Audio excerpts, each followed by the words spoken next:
A lone woman breathed through labor pains in a hospital corridor, abandoned by the man who vowed to stand by her.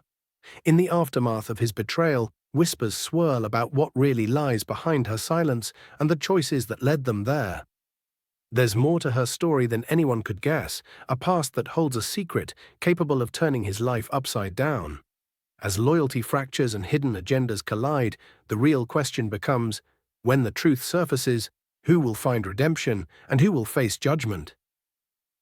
Welcome to the Judge Stories. If you enjoy suspense, twists and unforgettable tales, please subscribe to help us grow. Tell us which country you're watching from in the comments. We can't wait to hear from you. Harmattan sat on Lagos like a held breath. In the back seat of Emeka's Toyota Camry, Ada gripped her belly as another contraction rolled through, sharp as broken glass. The dashboard clock blinked 4:37 a.m. Emeka drove in silence, jaw tight, eyes hidden behind the shadow of the visor. When they pulled up at Luth's emergency entrance, he switched off the engine and stared straight ahead. "There's a family matter," he said at last, voice flat. "Mama needs me. I'll be back." "Emeka, I'm in labor." Her fingers grabbed for his wrist. He slid away. He opened the door, cool air knifed in. "Don't be dramatic. You'll be fine." He stepped out, shut the door and walked into the grey dawn, shoulders squared as if he were doing something noble. Ada watched his figure shrink past the flickering security light until the hospital swallowed him whole. The next contraction bent her in half. A passing cleaner saw her and shouted. 2 nurses and a guard rushed out with a stretcher, lifting Ada from the car as her water broke. Inside, the corridor thrummed with the generator's hum and the tinny clatter of stainless steel trays. Nurse Bisi, tiny firm hands, kind eyes, pressed a cool cloth to Ada's forehead. "Breathe, sister. In, out. You're not alone." But the cot beside her was empty, no father's jacket slung across a chair, no worried pacing. Ada stared at the swing doors, even between contractions, as if her gaze could pull Emeka back through them. It didn't. Paperwork came. "Father's details?" the ward clerk asked gently. Ada stared at the line. Another contraction tore through. Sweat slicked her temple. "Leave it blank," she whispered. Hours smeared into one another, counting ceiling tiles between pain, whispering prayers into the blue-green air. When the baby crowned, Ada bit the sheet and pushed with everything left in her. A thin wail cracked the room open. The nurse lifted a cocoa-skinned girl, slick and outraged at the world, and laid her on Ada's chest. Tears stung, relief and grief braided into one ache. "Welcome, my love," Ada breathed.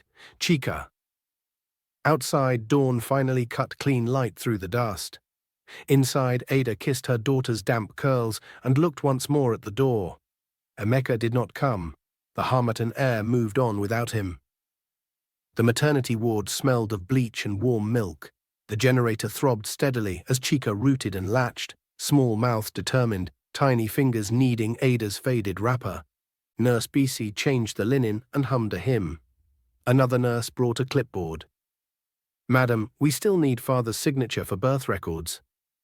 Ada looked at the line again. In her head, she saw Emeka's back turning, the careless wave of his hand. She drew a steady breath. "I'll register my child myself." Her handwriting was slow, careful, each letter a vow. A message finally arrived that evening. "No network where I am." No question, no apology. Ada scrolled open Instagram, hands trembling. There, in sharp sunlight, Emeka and Mama smiled behind sunglasses by a turquoise pool. "Family reset before life changes," the caption read. Ada felt the floor go soft beneath her.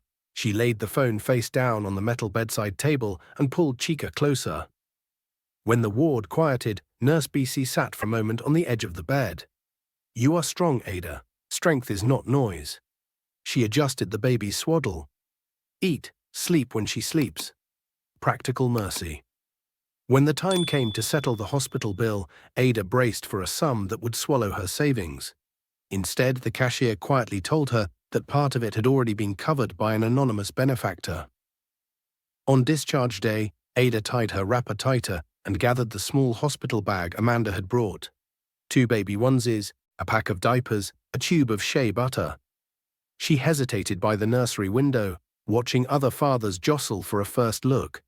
A young man cried openly, forehead pressed to the glass. Ada felt a clean, cool space open in her chest, a place where expectation had finally burned out. She flagged a taxi, balanced the baby across her chest, and counted breaths on the ride home. The driver glanced in the mirror at the sleeping child. "Beautiful," he said softly. At her Surulere flat, the key stuck before turning.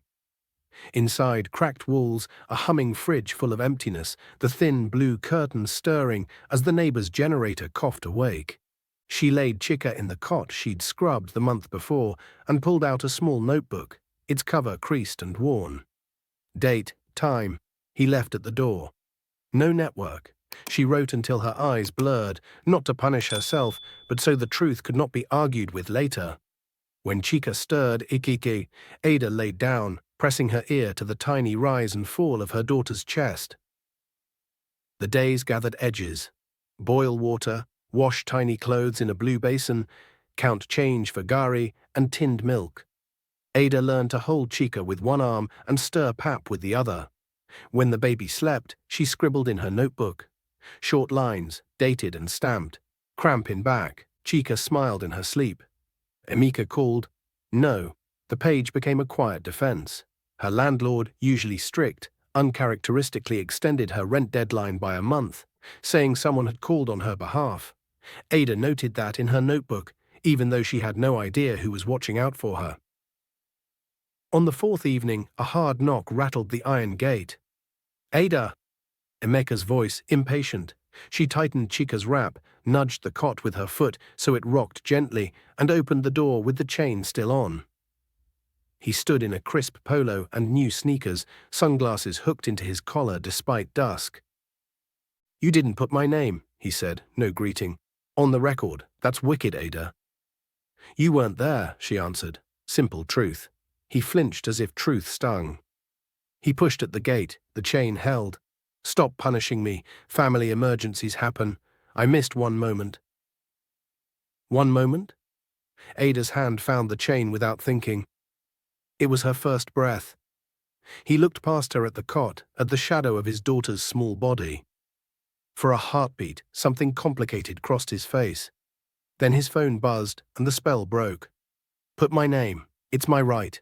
He turned and stalked away, muttering about stubborn women and drama. The hallway swallowed his footsteps. Ada closed the gate and leaned her forehead against the wood until her breath slowed. She wrote after he left. He saw her and did not see her. The room felt larger, hollowed out by a grief too clean to cry about anymore. Amanda arrived the next morning with bread, bean cakes, and a tired smile. "Eat before you lecture me," she warned, dropping into the plastic chair. "You look like a soldier." "Maybe I am," Ada said, tearing the bread.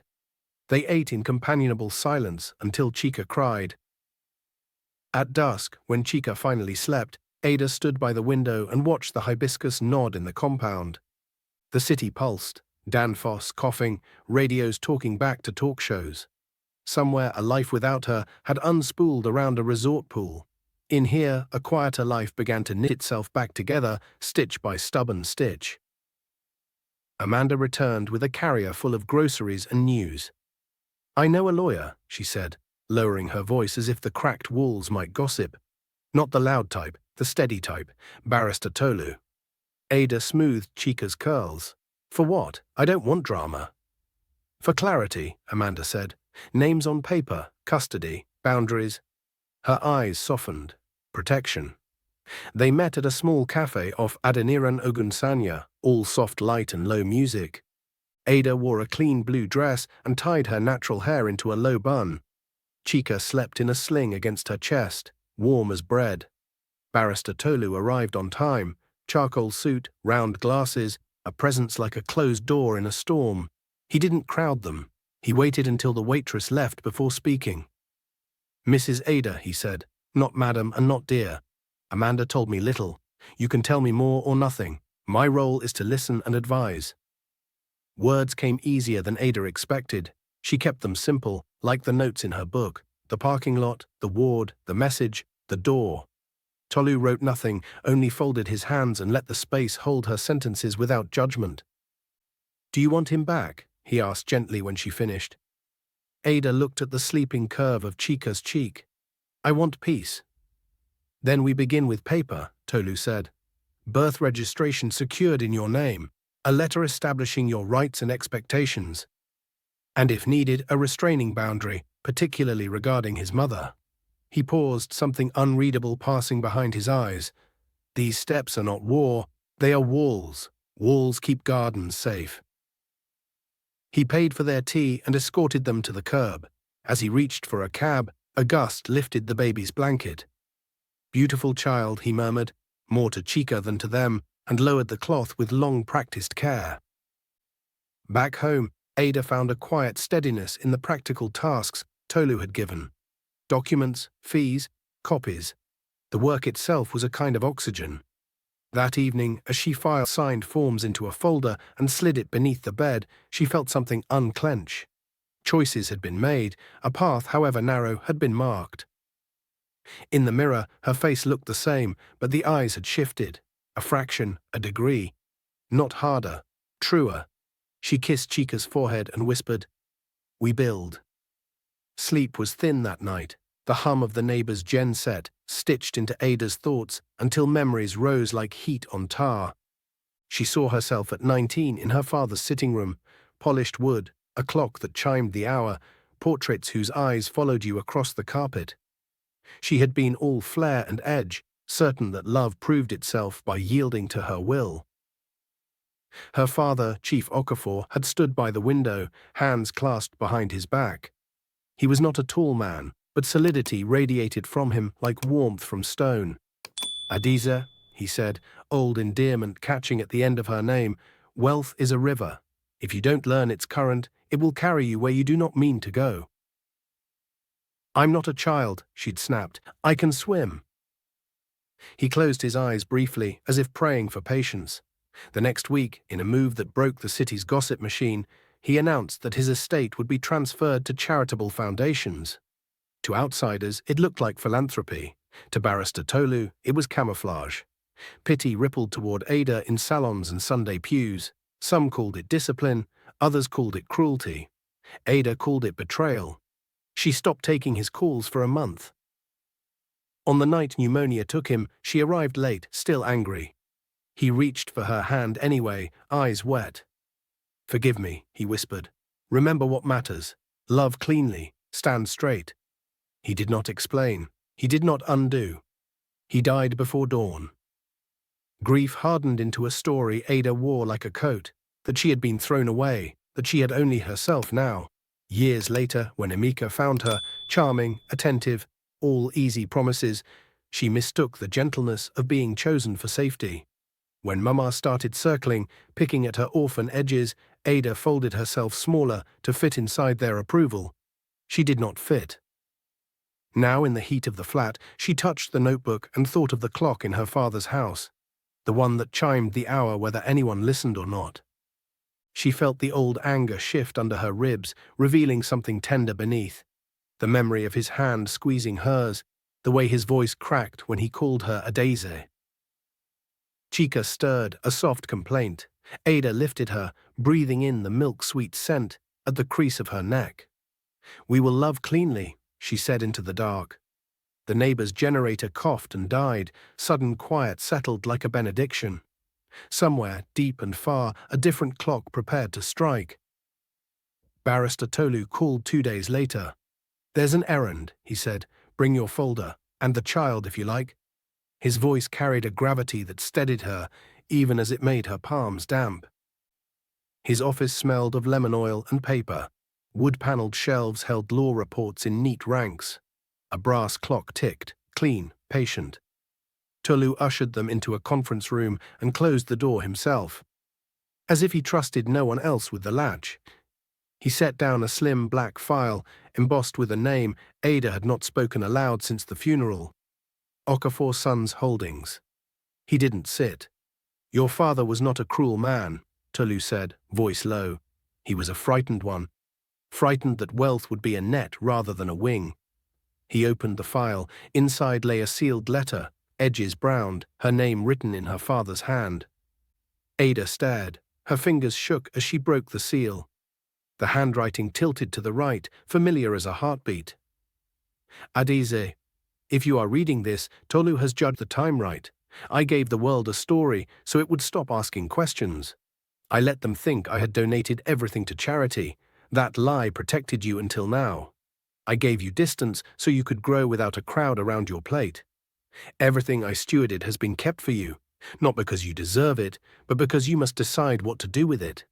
When you have loved past yourself, when you have chosen responsibility over pride, when you have brought life into the world, then the river can be placed in your hands. Forgive me, stand straight. Papa, Appa. Tears blurred the words. Ada pressed the paper to her chest. Tolu opened the second folder. Property titles, share certificates, bank instruments. A trust deed named Ada Okafor sole beneficiary, effective upon the birth of her first child. I have watched, Tolu said quietly, intervened sometimes without your knowing. An extended grace period on rent, a hospital fee waived. Small gates to keep wolves from your door, nothing more. You did the rest yourself. Chika squirmed, then laughed, a bright, unexpected bell. Ada laughed back through tears. The room seemed to expand, as if a window had opened in a wall she hadn't known was there.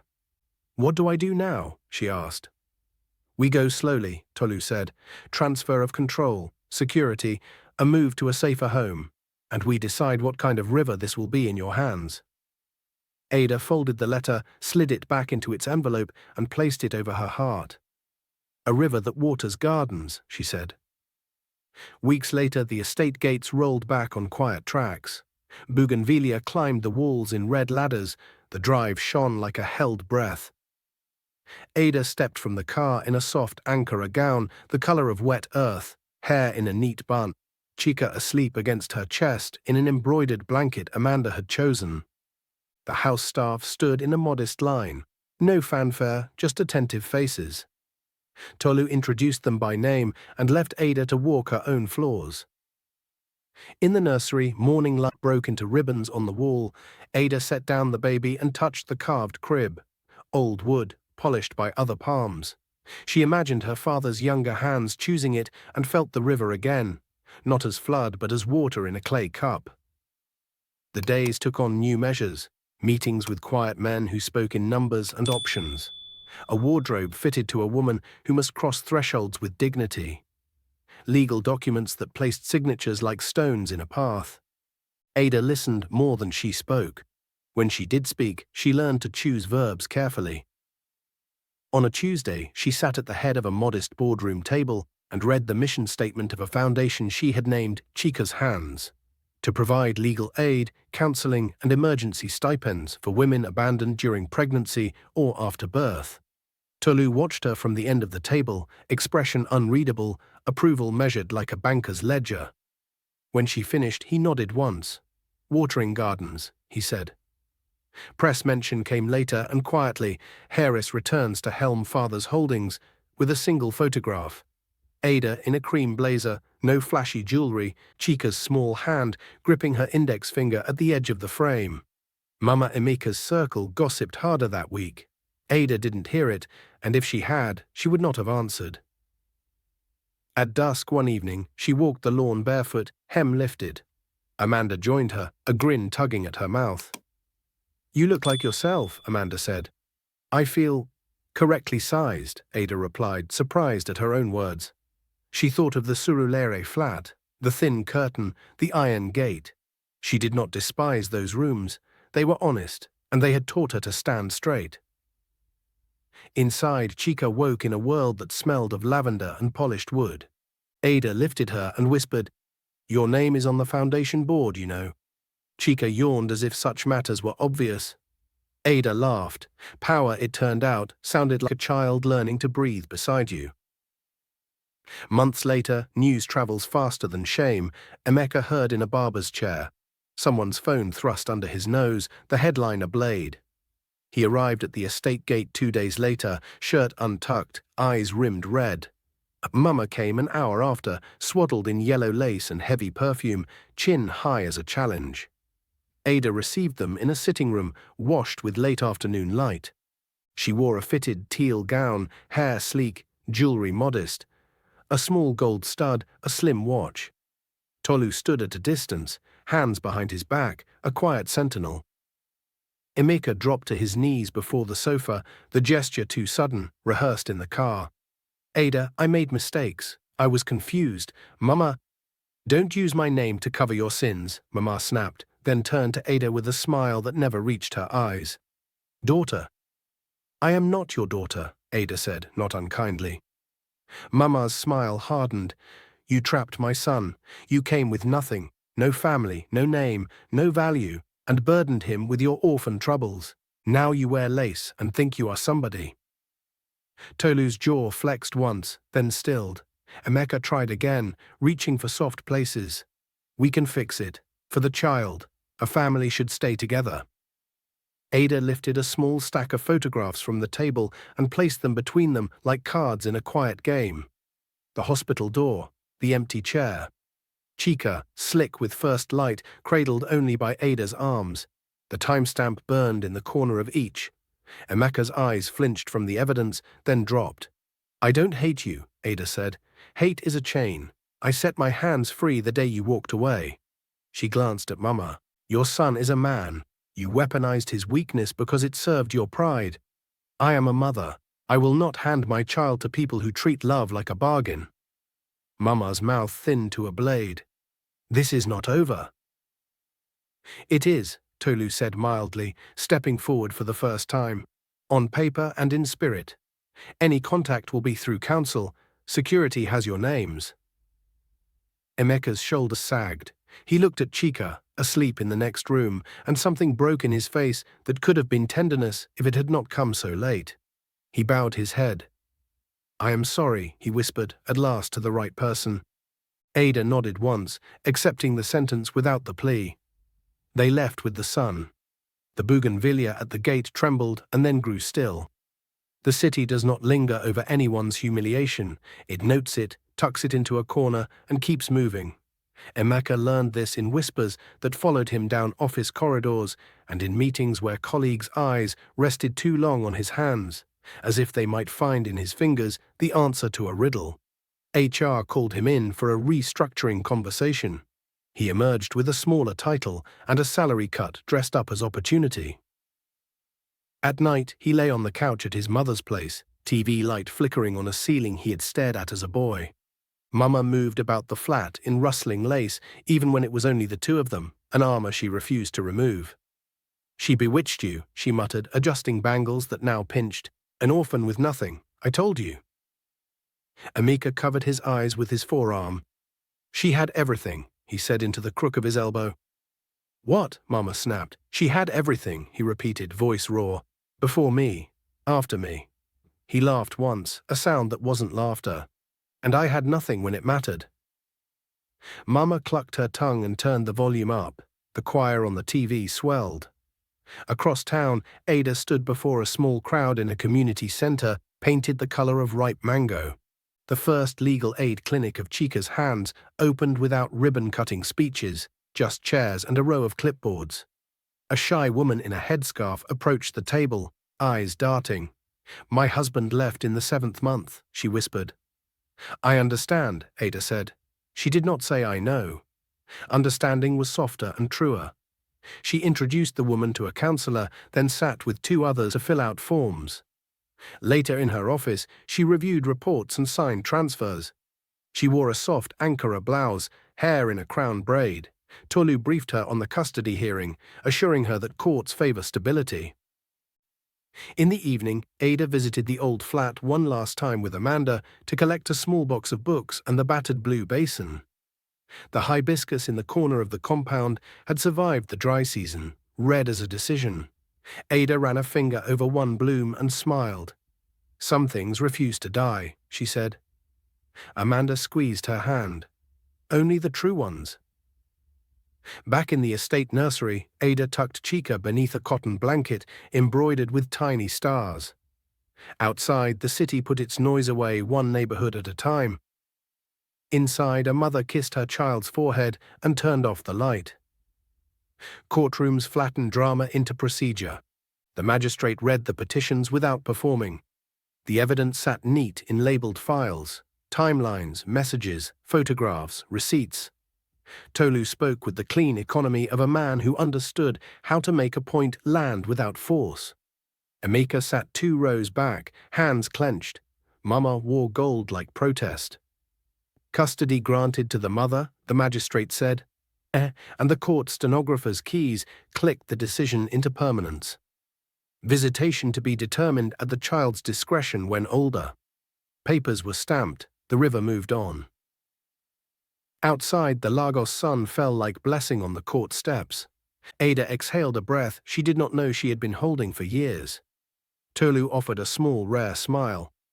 "Well done." "Thank you," she said. He had been a wall, she had been the builder.